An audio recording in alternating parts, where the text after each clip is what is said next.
Dalam video ni, saya nak share tips dan pengalaman saya semasa saya melancong ke Korea Selatan.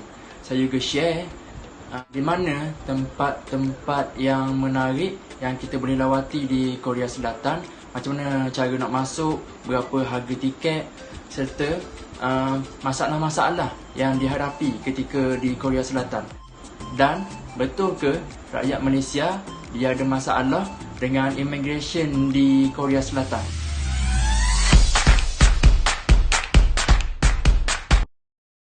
Assalamualaikum semua, saya Hafiz Rani. Bagi yang masih baru ataupun first time tengok saya di YouTube channel, anda boleh subscribe di bawah, sebab dalam channel saya ni saya share berkaitan business, management, sales, marketing ataupun travel ataupun apa-apa sahaja yang saya rasa bermanfaat untuk orang ramai. Korea dia ada dua Korea, Korea Utara dan Korea Selatan. Korea yang saya pergi ni adalah Korea Selatan, dan di Korea Selatan ada beberapa bandar yang popular. Antaranya adalah Busan dan Seoul.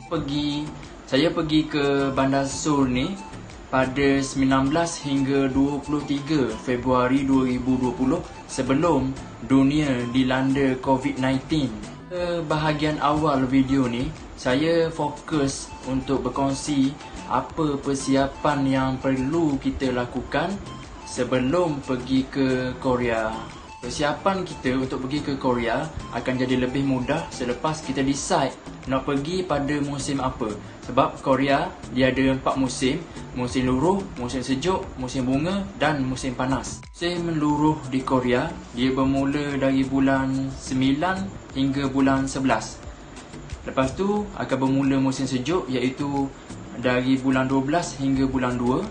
Lepas musim sejuk adalah musim bunga dari bulan 3 hingga bulan 5. Lepas tu musim panas dari bulan 6 ke bulan 8. Saya pergi ke Korea pada bulan 2. Jadi pada bulan 2 tu adalah musim sejuk di Korea.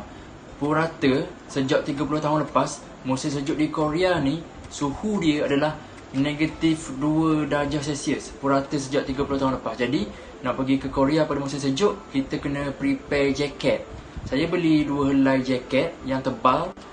Saya beli bundle je. Kalau yang baru mungkin harga ratus. Saya beli bundle, harga dia RM30 je satu helai.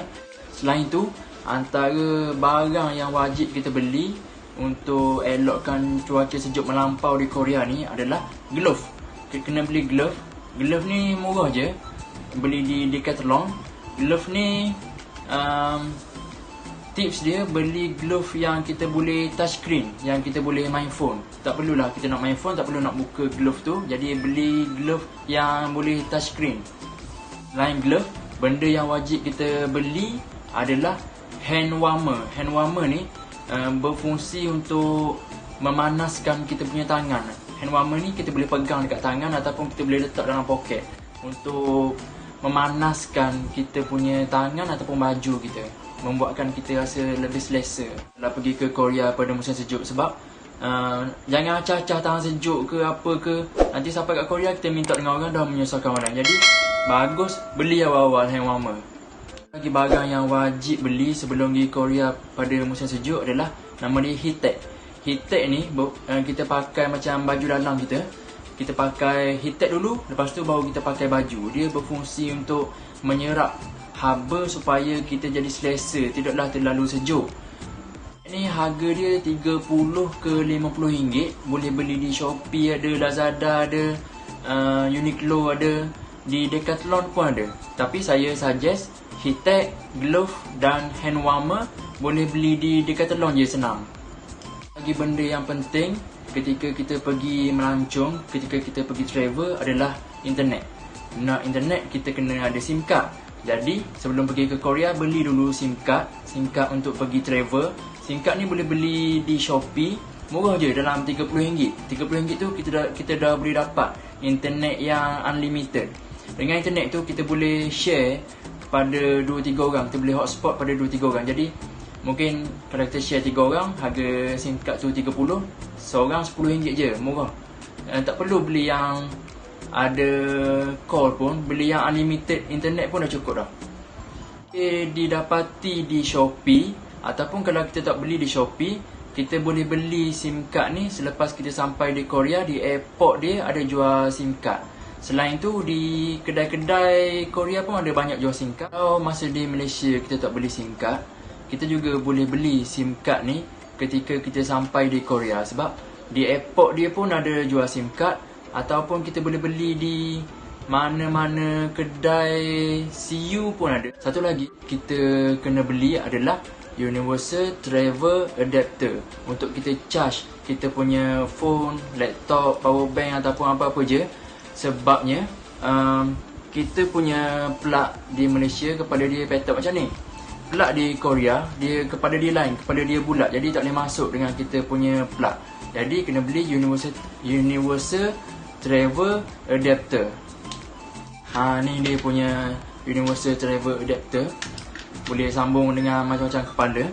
Benda ni boleh dibeli di Shopee, murah je harga dia, ataupun boleh didapati di kedai ustaz. Perkara terakhir yang kita kena ada adalah T-Money. Yang saya pegang ni adalah T-Money. T-Money ni fungsi dia sama je dengan kad LRT di Malaysia. Dia kegunaan dia adalah untuk naik bas dan naik subway. Subway ni macam kita punya LRT lah. T-Money ni harga dia cuma RM10 saja. Kita boleh dapati di klook.com. Kita beli di klook.com, dan lepas kita beli tu kita boleh pilih sama ada kita nak dia post terus ke rumah kita, ataupun kita boleh dapati, kita boleh ambil kita punya T-Money yang kita beli tu di kaunter di KLIA. RM10 kad ni dia cuma kad sahaja, maknanya tak ada nilai dalam ni. Masa kita beli di klook.com, kita boleh pilih nak top up 5,000 won ke, ataupun nak top up 10,000 won ke. Kalau kita beli kad dan top up 10,000 won, harga dia baru dalam RM46. Ini saja perkongsian saya mengenai persiapan sebelum pergi ke Korea. Jika anda suka video ni, anda boleh like dan boleh subscribe. Jika anda ada soalan, anda boleh tinggalkan soalan anda di bahagian komen. InsyaAllah saya baca dan saya akan reply soalan anda.